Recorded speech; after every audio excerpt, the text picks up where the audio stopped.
40 ঊর্ধ্ব বা 40 পেরুলেই দেখা যায় শরীরে নানা রোগ বাসা বাঁধছে। এই সময় আমাদের শরীরের খুব যত্ন নেওয়া দরকার, বিশেষ করে খাবারের দিকে বিশেষ নজর দেওয়া দরকার।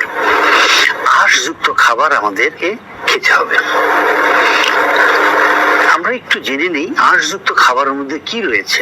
ড্রাই ফ্রুট, ওটস, বাদাম, মসুর ডাল, এ ধরনের খাবারগুলো আপনি বেশি খেলে আপনি অনেকটাই ঝুঁকিমুক্ত থাকবেন।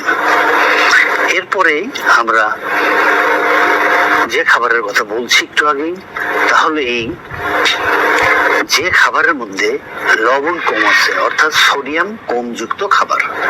সোডিয়াম কমযুক্ত খাবারের মধ্যে কি রয়েছে? বিভিন্ন ফলের কথা আমরা ভাবতে পারি, বিশেষ করে মৌসুমী ফল।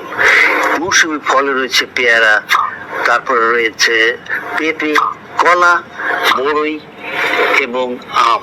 তার সঙ্গে কাঁঠালও চলে আসবে, আম কাঁঠাল, এগুলো আপনার অনেক উপকারে আসবে।